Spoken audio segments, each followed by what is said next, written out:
Tens of thousands of protesters are once again hitting the streets in Israel as the country enters the 10th week of mass protests over Prime Minister Benjamin Netanyahu's plan to overhaul the judicial system.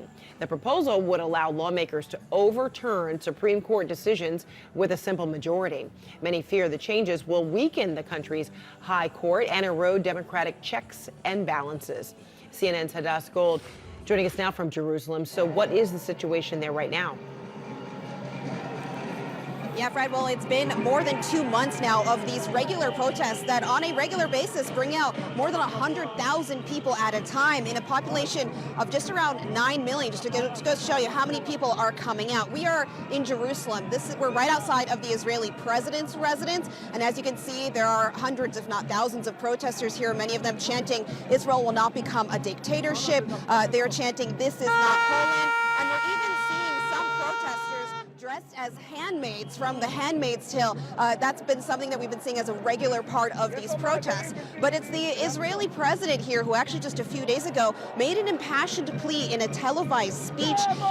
This is the first time we heard him speaking out directly against these reforms, saying that they are potentially a threat to the democratic foundations of Israel and warning that the country is at a point of no return. And for many of these protesters, this is what they feel like. They feel like they are fighting for the soul of Israel.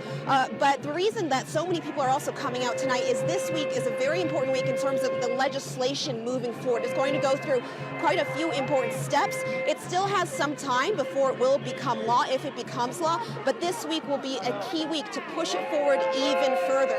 But the pleas from the Israeli president, the pleas from these protesters to stop this legislation, to come together, to have some sort of negotiations over what these reforms will look like, well, they appear to be falling on deaf ears. We're getting no indication from the Israeli government, from the Israeli Prime Minister Benjamin Netanyahu, who's actually in Italy right now on a state visit, that they plan to slow this thing down at all. And because in their minds, they say these are necessary reforms. They say they're a long time coming. They believe these will bring back balance between the branches of government. And also, they don't need to listen to the protesters because they have a clear majority in the Israeli parliament. They have the 64 seats out of 120. They can pass these reforms if they need to and if they want to. But the question will be how much more of this pressure, of these regular protests of hundreds of thousands of people coming out to the streets, will it take for them to actually potentially slow down these reforms before they take place? Fred? Yeah, lots of evidence underway right now how boisterous and emotional this struggle is.